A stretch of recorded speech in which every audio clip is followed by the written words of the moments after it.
Good evening and good morning, everyone. Thank you for joining this webinar. I am Kai. I'm a visiting scholar from St. Cloud State University, and I'll be the moderator for tonight's session. Tonight, our guests are Dr. Frank Dolce, who is the Educational Director of the St. Cloud State University Confucius Institute, and Ms. Gu Lei, who's the first secretary at the Chinese Embassy in Washington, D.C. Thank you, Ms. Gu and Ms. Dolce. For this session, we have invited speakers from 3 universities in different regions in China to share about their scholarship programs. They are Wuhan University in Wuhan, Nanjing University in Nanjing, and Nankai University in Tianjin. We have 5 speakers, 2 from Wuhan University, 1 from Nanjing University, and 2 from Nankai University. Our speakers are Ms. Mo Yiwen and Mr. Elliot O'Janal from Wuhan University. I apologize if I'm not saying your name or last name correctly. And we also have Ms. Zhong Qiaorui from Nanjing University and Mr. Yao Xiangqing from Nankai University, and also Ms. Li Dan from Nankai University. Thank you all for joining and welcome. We also have our American Sign Language interpreter, Amy Kalmus. She's on the screen and she's signing in ASL, American Sign Language, for our deaf participants. Thank you, Amy. Now, before we start, I'd like to kindly remind our guests and presenters to please keep your camera off if you're not presenting, so our deaf participants can see the ASL interpreter better on the screen. And when it is your turn to present, please turn your camera back on. Thank you. All right, so we have guests and presenters here. First, I'd like to mention that Dr. Frank Dolce just joined our team this last week as our educational director. Welcome again, Frank. And thank you for being here. So Dr. Frank Dolce has lived, studied, and worked in China. Could you please share some remarks on the value of these sorts of education abroad programs and living abroad, what your experience was? Most certainly, I would love to, Kai. Thank you. So I'd like to start by saying that as a longtime professor of Mandarin and foreign language educator, going abroad is an incredible opportunity to build up your second language skills and sort of integrate language use with language learning. However, I also want to take this in another direction. I recently earned my PhD from Carnegie Mellon University, where my research into intercultural engagement involved actually exploring how international students on campus used English as well as their first language to engage. And one thing that we found was that those students who were studying in a country that was not their native country did not only receive a top-notch education at Carnegie Mellon, but they also were able to build global skills, the ability to reflect on diverse perspectives. Of course, the ability to adapt to different cultural settings, not even just American culture, but different American cultures. And so that's what I want to remark on here. With these universities, Wuhan Daxue, Nanjing Daxue, Nankai Daxue, these are incredible universities in incredible cities. And so any student that has an opportunity to go to this sort of university to study, yes, you're going to improve your Mandarin, of course. Yes, you're going to learn things about China, no doubt. Yes, you're going to make many lifetime friendships with Chinese individuals, with Chinese peers. But at the same time, and perhaps most importantly, you're going to learn how to engage with China, how to navigate Chinese communities in really dynamic, growing Chinese cities and on campuses that are modern and cutting edge. So all that is to say is that these are excellent programs, not only because you're going to get to practice language and you're going to learn about Chinese culture, not only because these are great universities in terms of the programs that you'll hear about now, but also because research would suggest that time spent abroad in an immersed setting allows you to build global skills and intercultural skills that you simply won't get if you attend undergraduate or graduate school at a US institution. So those are my remarks, and I look forward, as you, to learn more about all of the offerings at these three universities.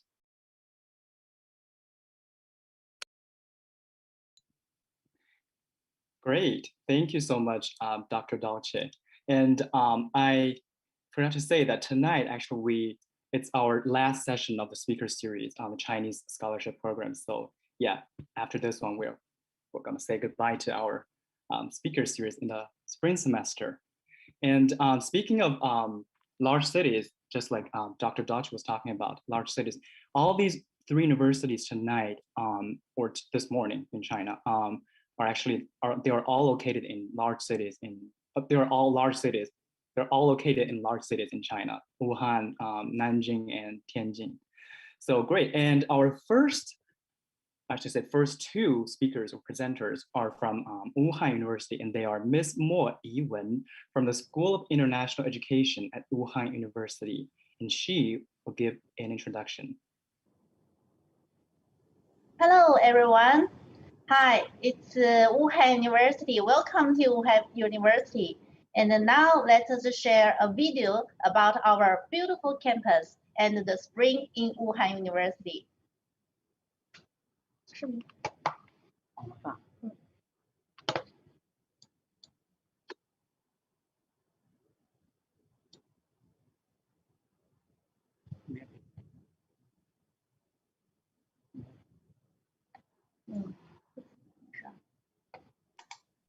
Kai, can you just allow me to share my screen? Yes, of course. Sure. Sorry about that. Now I think you should be able to share your screen. It's okay.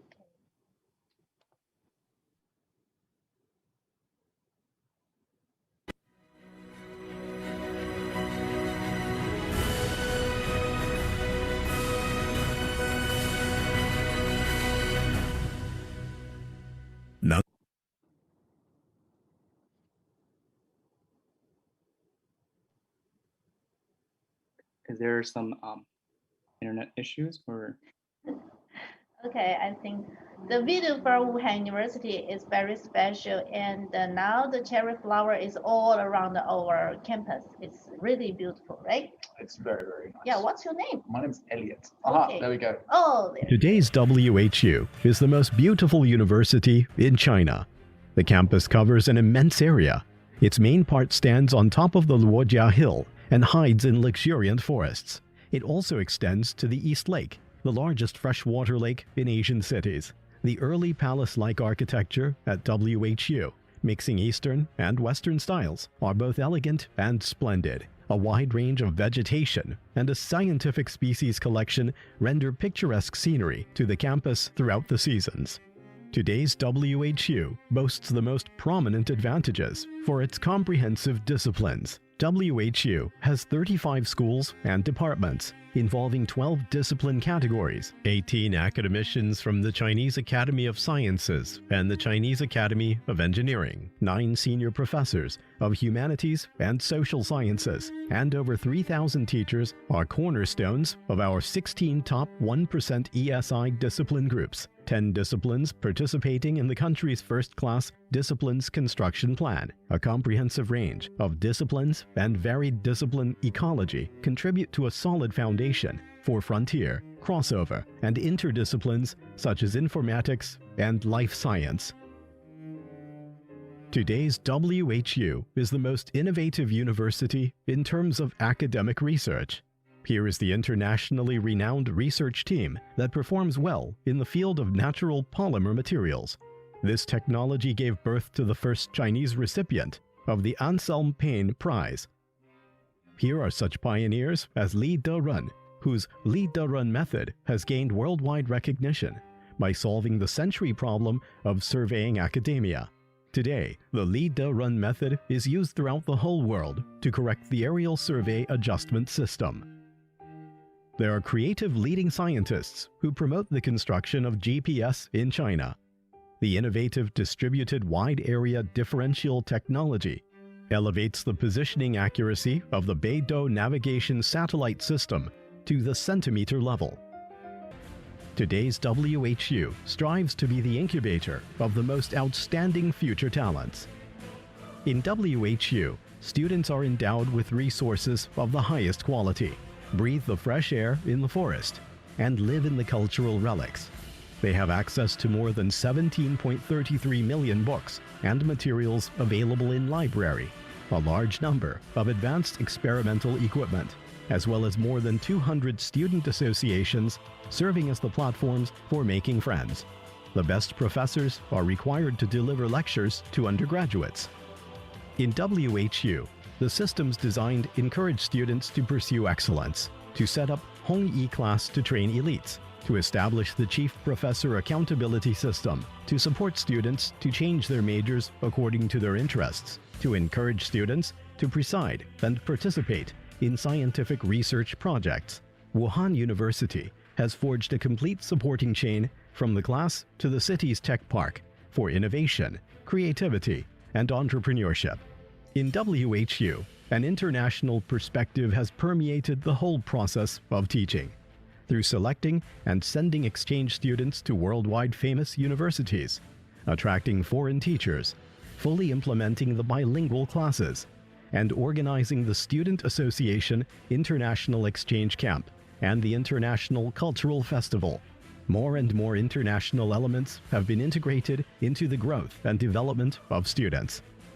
Today's WHU is the most active university in China to carry out international communication and cooperation. Since 1896, Wuhan University has had a history of cooperation and exchange with France. In 1936, WHU welcomed the first foreign student. Today, substantial cooperative and exchange relations have been established between WHU and 233 universities and research institutions across 32 countries and regions. About 3,510 international students from 128 countries are studying in 35 schools and departments here. Duke Kunshan University is another international cooperation project co-established by WHU and Duke University, which is a model to explore Sino-foreign cooperative education using high-quality educational resources.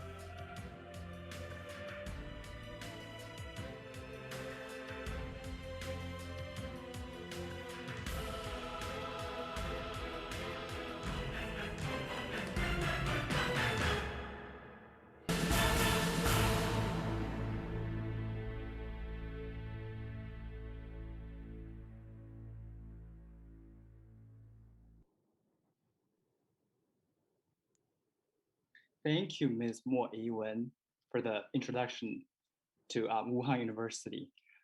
Now we have next we have our guest speaker from Wuhan University, Mr. Elliot O'Donnell. He has a PowerPoint to share with us. I believe he's going to share about the scholarship programs, right? It's more about experience as a student here in Wuhan, especially from a Western perspective. This morning or this evening, depending where you're watching from, I'm just going to share a little bit about what it's like to study at a Chinese university, and more specifically at Wuhan University. So just a little bit about me. I work at the Institute for Intercivilizational Dialogue here at Wuhan University, and my undergraduate and my postgraduate was all done here. So here we go. This is what we're going to try and cover in our time. We haven't got much time, so I might be speaking a little bit fast. Apologies for that. So my experience in China actually didn't start at university. It started at a martial arts school. I was thinking, how am I going to engage with China when I can't speak Chinese? So what I decided to do was find somewhere, some sort of familiar ground for me. I've always kind of been kind of sporty. I knew that Kung Fu was a massive part of Chinese culture. And so I just decided to go to a Kung Fu school to see, could I really take living in China? Or have I got whatever, what it takes? And that was a brilliant experience. It equipped me with all the tools that I've needed to have to engage with China in the way which I wanted to. And it's been the most valuable experience, I would dare say, in my life. So I don't think I really need to explain why you should go to China. I think it's relevant, it's curious, exciting. Everyone kind of is talking about it. What I'm going to try and focus on, why specifically Wuhan? So there are three reasons I chose Wuhan. The first one is because it's not Beijing, it's not Shanghai, it's not Guangzhou. And in my mind, and through experience being here in China, I've found that Beijing, Guangzhou, and China, Beijing, Guangzhou, and Shanghai, apologies, are a bit too much like London, where I'm from. They're fully developed cities, and there's a very much kind of like a fixed pattern and expectations of what you are meant to be doing in those sort of cities. Wuhan, given the fact that it's still developing, means that you can explore totally different avenues here. You can essentially do and explore whatever you want here. So that was a major reason why I decided to come here. The second is because it's representative. From a cultural perspective, it's right in the middle of China, which means that for example, if you were to be in Beijing for your entire life, you would never understand the south of China. And likewise, if you're in the south of China, you'll never understand the north. The nice thing about Wuhan is that it has an amalgamation of all these different aspects of China just because of its geographic location. People coming from everywhere in through Wuhan. And so you get a really representative, a nice picture of what China is like on kind of like a more macro scale, which was great. And then because it's in the center, it's extremely convenient. So if you're someone who is interested in traveling and exploring, being in the center means that you can kind of go anywhere you want very, very fast. You can get to across the country. There are so many different avenues in which you can basically travel to wherever you want to go, which is great. And then lastly, because it's a student city, I'm not sure the exact figure, but I'm pretty sure that Wuhan University is, not Wuhan University, apologies, Wuhan is the city with the most amount of students in the world. It's definitely over 1 million students here, which is larger than most cities in places like the States and where I'm from in the UK.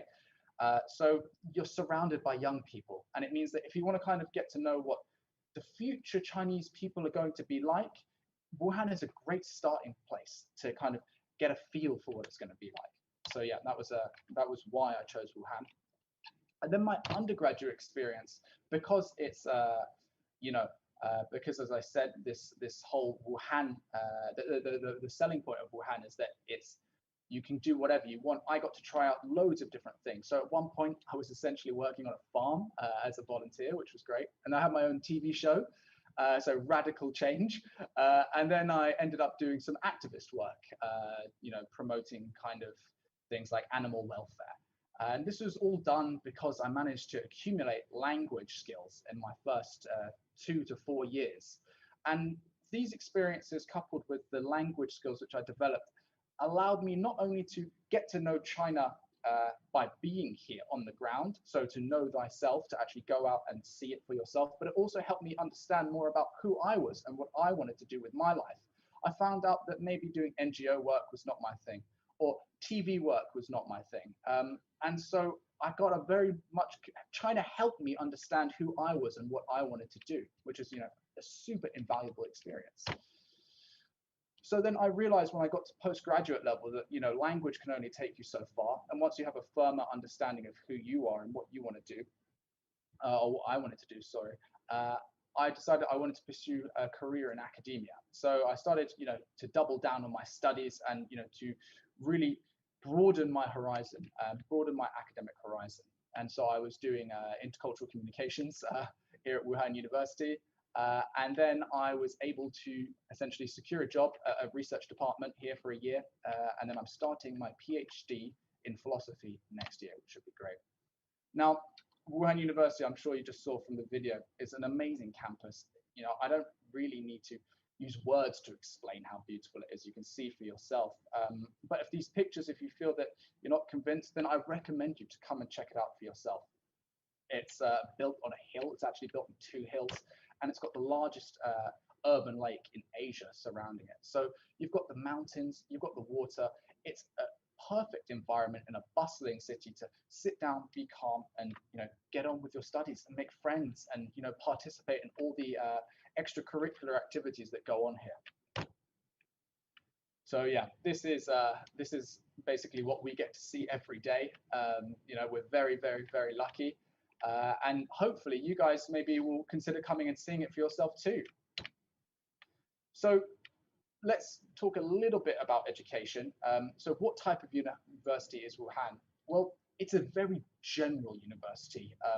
It started off as a specialist institute in the late 19th century, and just throughout its history, it's kind of annexed all of the other institutes around it. So it's kind of incorporated all different types of education into itself, which means that if you want to do sciences, if you want to do mathematics, if you wanted to do psychology or philosophy like me, or literature or arts or music or anything, you can find it here in Wuhan University, which is great. If you haven't made up your mind just yet, you can think about it and have a look through the what courses we have to offer here. I'm sure you'll find what you want. And then another incredible thing, which took me by surprise, to be honest, was just how diverse the Wuhan University community is. As I said, I came from London. I wrongly and perhaps arrogantly assumed that I understood what it's like to be in a multicultural environment. And then when I got to Wuhan University, I realized there are totally different types of multiculturalism and totally different types of diversity out there. And I've made some friends from all around the world. You get to sit in classes with countries you only see or hear about in the news or on the TV, and that's a fantastic experience to be able to create a relationship and maintain relationships with these people. And it definitely diversifies you as a person, and as I said, helps you to know more about these countries yourself, and helps you to know more about who you are as a person by engaging with people from places all around the world. So yeah, this is me at the last summer school for political philosophy here in Wuhan. This is essentially what I'm going to be doing.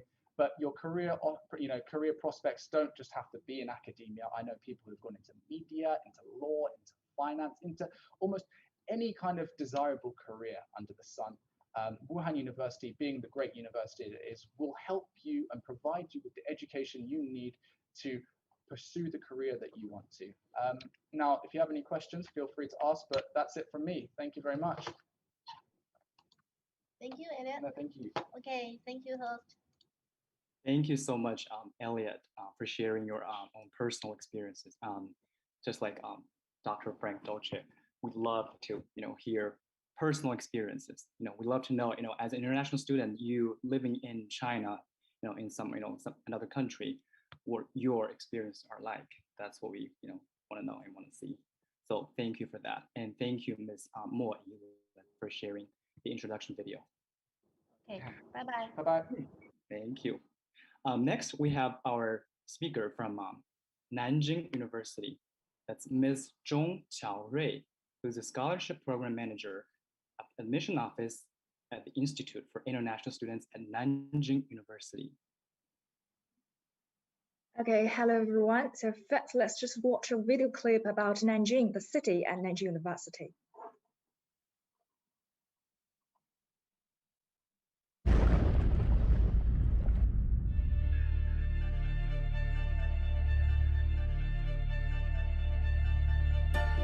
Nanking embodies a long story, no matter it is glorious or devastated. It reflects 100 years of history, the serendipity of a growing land, the perfect combination of the East and the West. From the ancient capital to the modern city, we are here to develop the origin of the modern China spirit. Time flies like an arrow, the scar in the diaries of John Rabe. has already become part of history. On behalf of our cultural memory, we began to write new stories for this land. This would be an epic for us.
世界 say hi。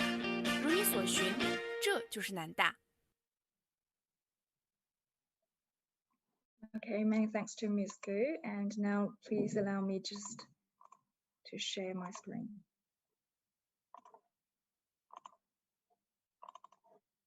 Okay, we're all good here. Okay, hello again, everyone. My name is Joyce. I'm with the International Admission Office of Nanjing University. In the next couple of minutes, we will talk about the city of Nanjing, Nanjing University, the life at NJU, our programs and scholarships, and of course, let you know how you can apply to NJU. But first, let's just begin with the city of Nanjing. Well, Nanjing is located in East China. It's roughly 305 kilometers away from Shanghai. It's usually going to take you 1 to 2 hours to travel between the two cities by high-speed rail, so it's really convenient. We are an ancient city. I think you all know that Beijing is the capital of China, while in history, Nanjing once served as the capital city of 10 Chinese dynasties. Once you're in the city, you will be naturally surrounded by the strong cultural atmosphere. And in China, we are widely recognized as the city of culture. In 2019, Nanjing was selected by the UNESCO as the city of literature. Meanwhile, as an ancient city, we also boast modern energy. In 2020, Nanjing's GDP exceeded 220 billion US dollars. Nanjing also ranks among the most livable Chinese cities in terms of green space, transportation, and public safety. Oh, by the way, we also have abundant local delicacies that you've got to have a try. I think the foodies are going to like Nanjing a lot. Now let's move on to the university itself. We will mainly check a few numbers. Nanjing University is a member of the Sinai League, an alliance of 9 elite universities in China. The other members include Peking University, Tsinghua University, and so forth. We are a comprehensive and research-oriented university, first founded in 1902. We currently have 4 campuses and 31 schools and departments. The number of our students is over 38,000, among whom about 10% are from overseas. Nanjing University has a pretty high level of scientific research. In 2020, the Nature Index data showed that NJU ranked the 9th among global universities and institutions, and the 4th among Chinese universities and institutions. According to the latest QS World University rankings, Nanjing University ranked the 120th worldwide. 17 disciplines at NJU rank among the top 1% worldwide, according to the ESI rankings. Our university has had a history of wide academic exchange. By 2020, NJU has signed collaborative agreements or MOUs with more than 280 universities and research institutes over 70 countries. What's worth mentioning is the Nanjing University Johns Hopkins University Center for Chinese and American Studies, which was founded in the 1980s and is literally China's earliest long-term international higher education program. And apart from the Center for Chinese and American Studies, Nanjing University has already had over 40 exchange programs with the well-known American universities such as Brown University, Caltech, Cornell University, etc. And we have the Center for the Chinese Language Flagship Program on campus. And the partner universities include Brigham Young University, Arizona State University, the University of Oregon, etc. We also have a group of American high school students coming to NJU to study Chinese and experience the cultural exchange under the NSLI program yearly.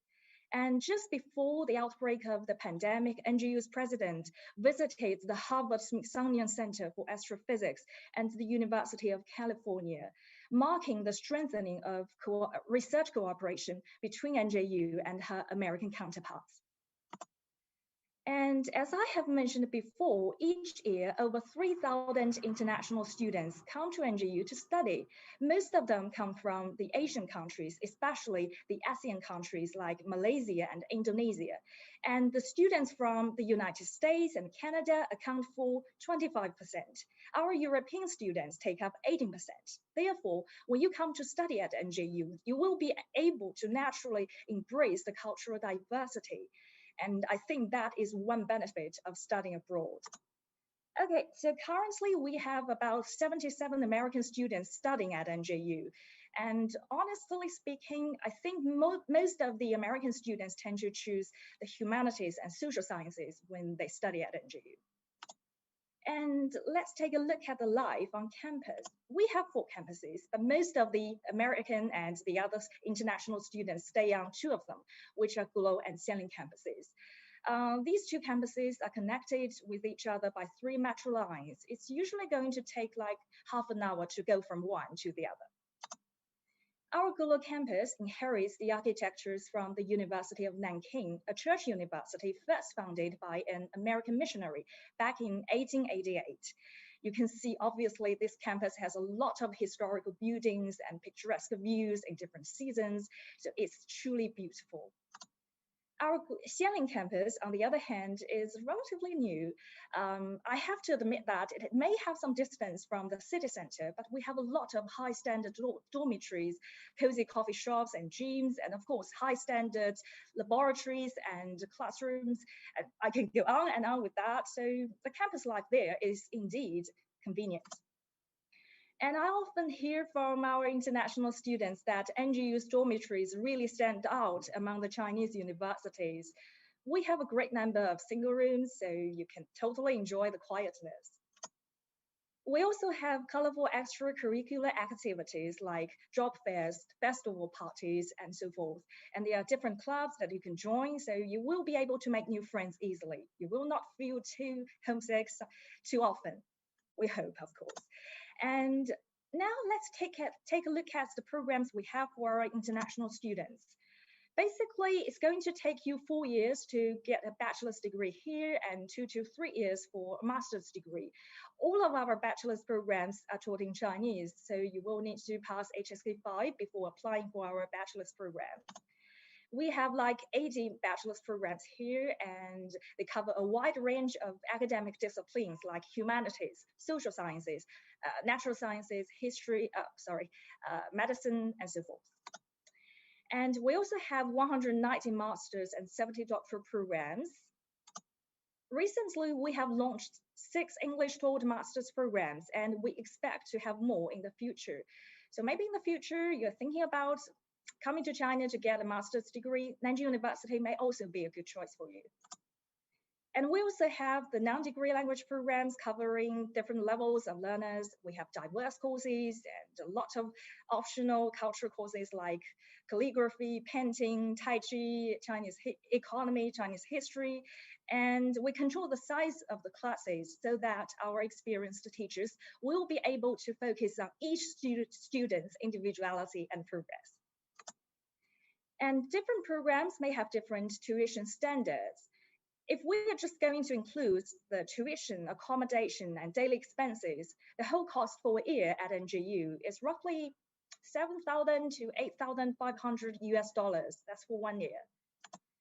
And we also have several scholarship programs available for the American applicants. They are all offered by different levels of governments in China. And the next question for those who are interested in studying at NJU is how to apply. Well, detailed application instructions can be found at the official website of the Institute for International Students.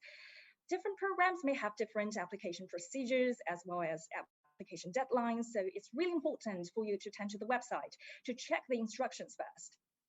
And here is the contact information of our admission staff. So after today's presentation, should you have any question about our program and about our university in general, please feel free to contact us. Okay, that's basically what I've got to say. Thank you so much. Welcome to Apply to NJU. Thank you so much, Ms. Zhong Qiaorui from Nanjing University. Thank you for sharing the introduction to Nanjing University and the city and your amazing programs. And I personally, I have been to the city of Nanjing and also Nanjing University. I've been to the main campus, I believe, which is in Nanjing, of course. Because I had a friend from the US who studied there. I believe he studied at the Johns Hopkins Center. Yeah, so I love the campus and it's very beautiful. So yeah, that's great. Our next speaker, I should say speakers, 2 of them, they're from Nankai University in Tianjin. I've also been to Tianjin.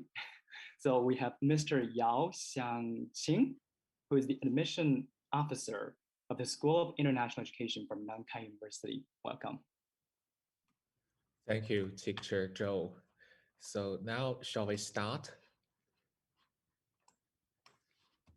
Okay, first of all, I would like to show all of you a video of our university to let you know more about Nankai.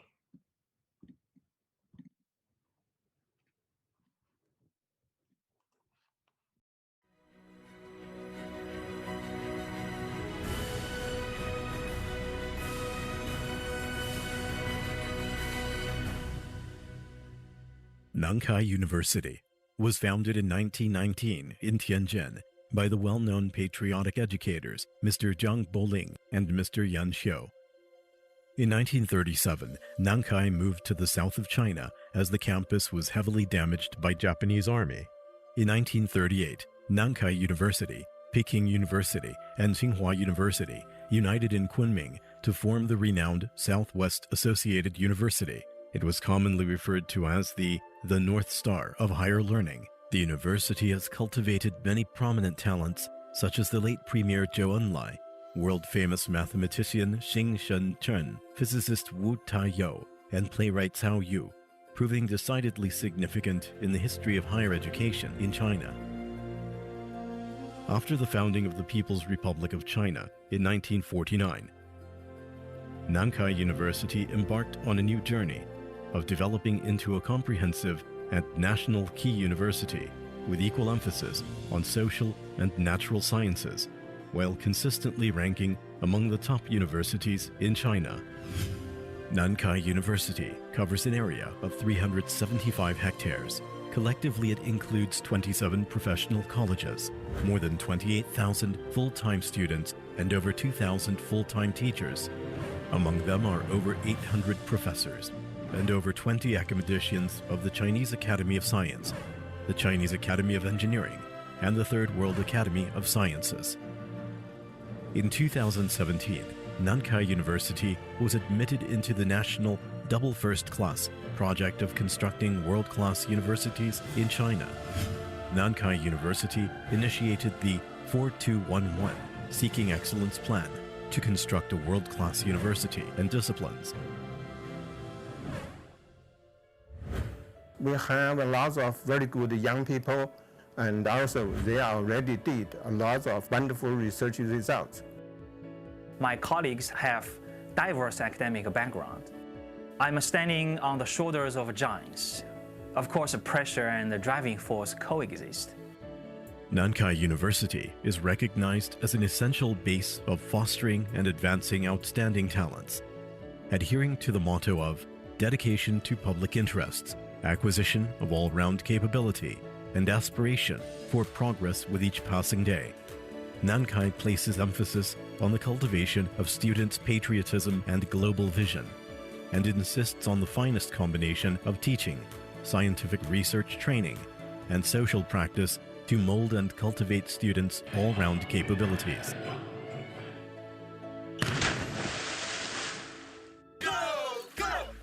Our goal is not only the best in China, but also the best in the world.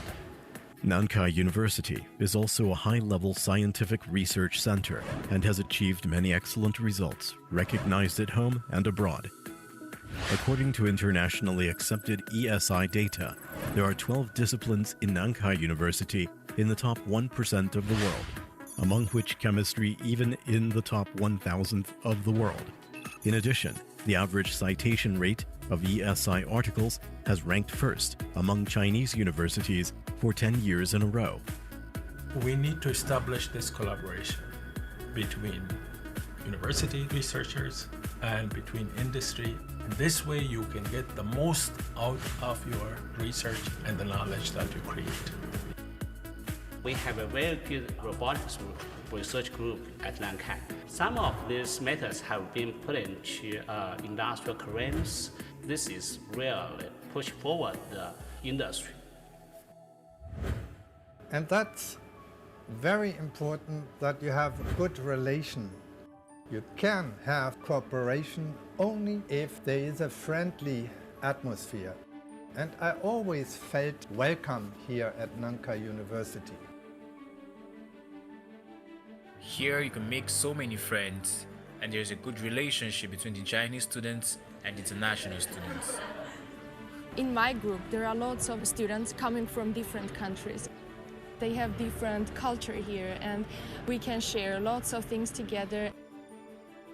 Internationalization is a crucial focus of Nankai University's strategy, ensuring it develops a global outlook under the Global Nankai Initiative.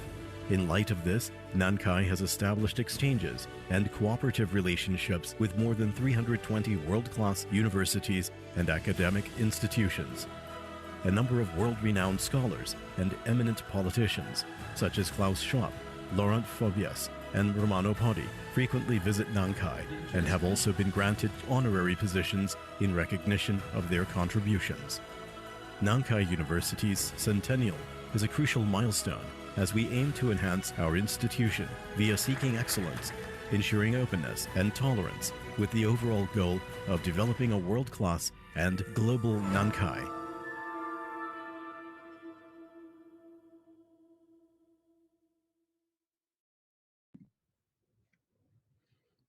Okay, thank you very much. Have you enjoyed the show?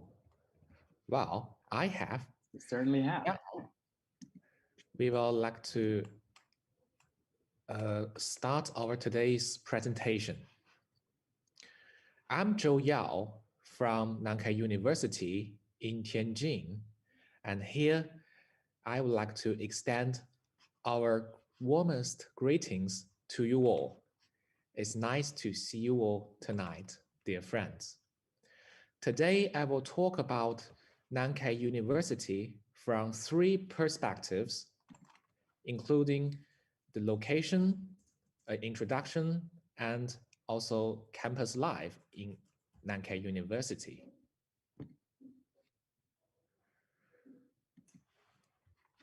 So I have introduced that Tianjin is the location of Nankai University.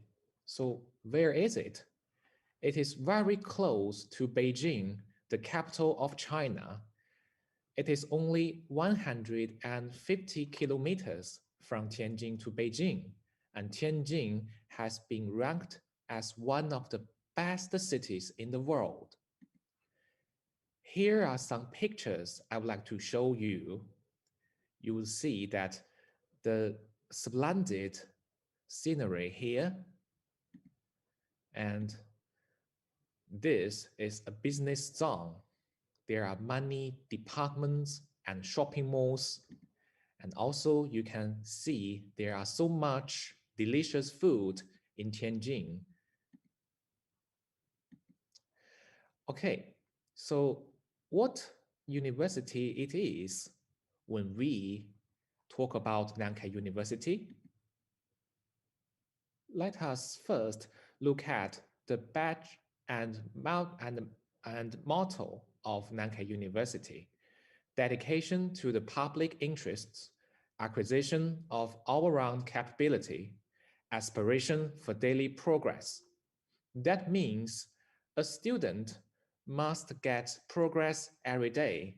Daily progress is quite important. You should be much better than yourself yesterday, and tomorrow you should make new progress. And here is a line to show you the history of Nankai University.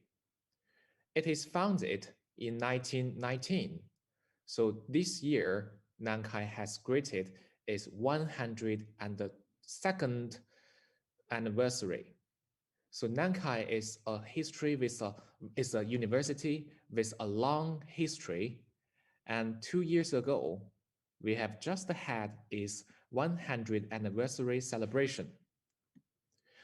You can see in 1956, we started our international education. So in this aspect, we still have a lot of experiences. Here are the 2 founders of our university. And the most notable alumni of Nankai must be the first premier of PR China, Premier Zhou Enlai. He has graduated from Nankai University, and he once said, "I cherish deep affection for Nankai University." This is Mr. Zhang Yiming, who also graduated from Nankai University. Do you know TikTok or the ByteDance? These famous companies and applications are just founded by our dear alumni, Mr. Zhang. At last, some flips of our campus. As I have introduced, we have a long history for international education. So now we have also made some new progress. We have some non-degree programs for those international students who want to study Chinese in Nankai University.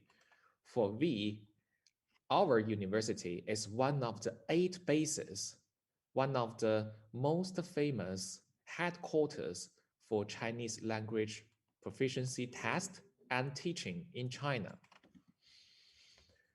Also, we have the foundation program for those who want to learn Chinese in Nankai University.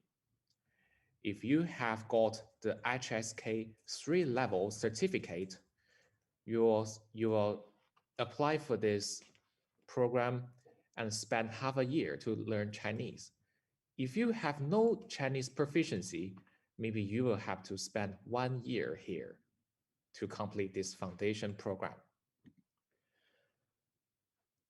Apart from non-degree programs, we also have degree programs. For example, undergraduate programs, we have 2 modes. The first is 1+3. It means for the first year, you learn some library arts majors like Chinese culture, Chinese language, and from the second year till the end of your bachelor's year, you will start your major study and complete it. We also have a mode called 3+2. It means for the first 3 years, you will have to learn Chinese in Nankai University. And for the 2 last years, you will study international business or tourist or politics or politics, and you will have double degrees.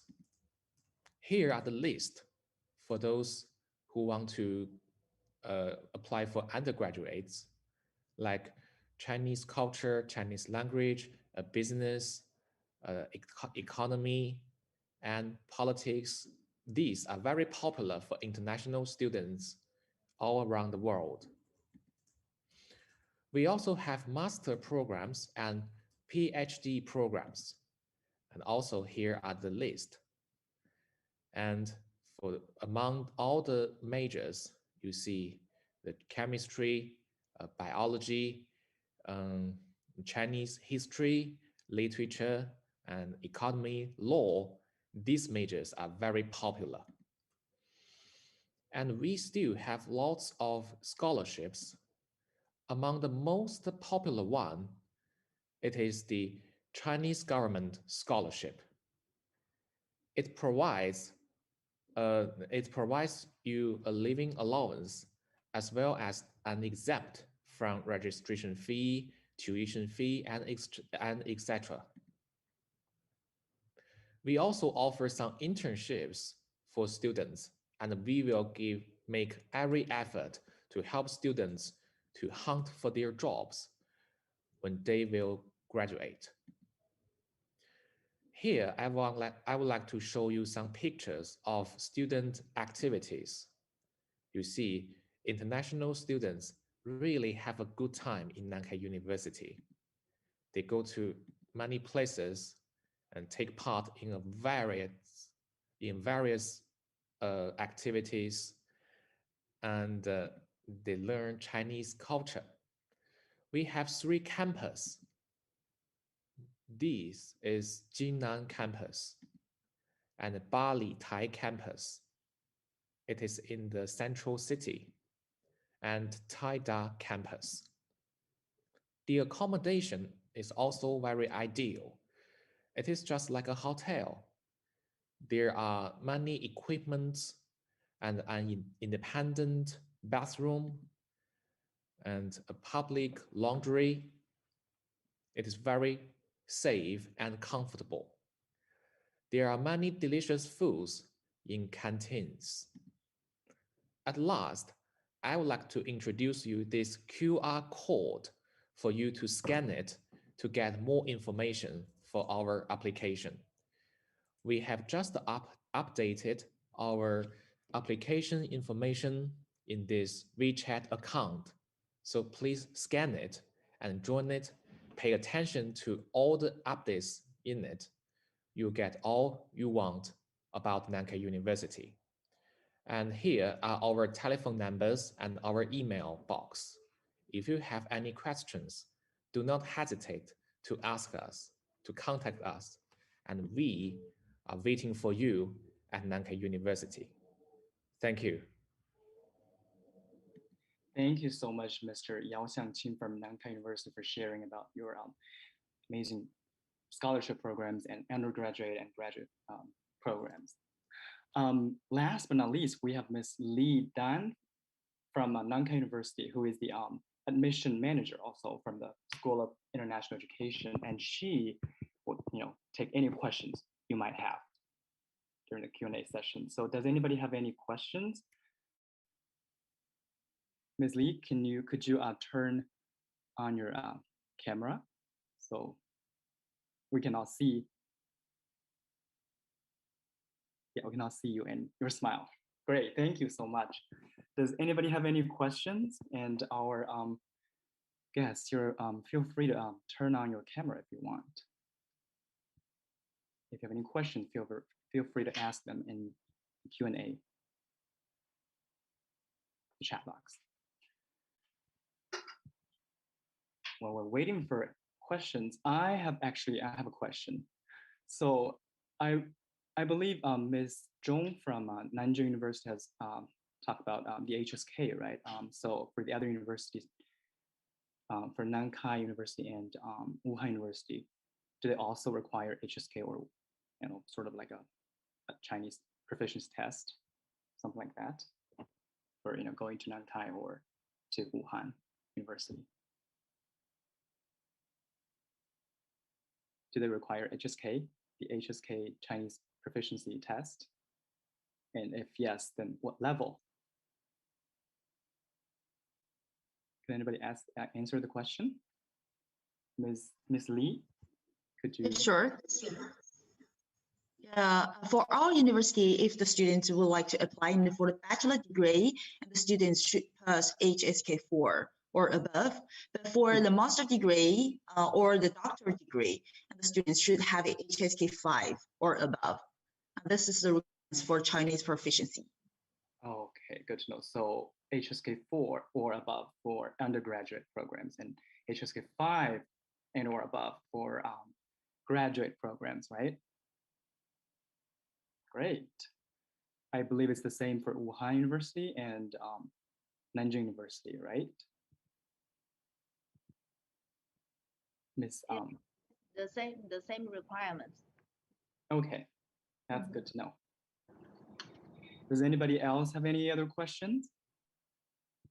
If not, we have just reached the our time, I think. All right, if not, yeah, I think we will share the video, the recording with. Sorry, Mr. Kai. Hello. Sure. Yeah, Wuhan University here. More information. We have a lot of bachelor programs totally taught in English media. So if you don't have any plan to study Chinese, to get a study inside of China, you can join our English media programs. So there are a lot of programs that are taught in English as well, right? That's good to know. Because Okay, I'm sorry, what was that? okay, I just say thank you. Oh, thank you. And yeah, since all of these three universities are very prestigious, so I think they all offer English, for their programs. So that's great. Well, thank you everybody for joining tonight and this morning from China. This is our last session, like I said. So thank you again, and we'll share this video and all the videos we recorded before from our video library. Yeah, we'll make sure we share with all of you later after our session. So thank you again for joining, and hope to see you soon in the future. And thank you, Chinese Embassy. Thank you. Thank you, everyone. Bye. Have a good day and have a good night. Bye-bye. Bye.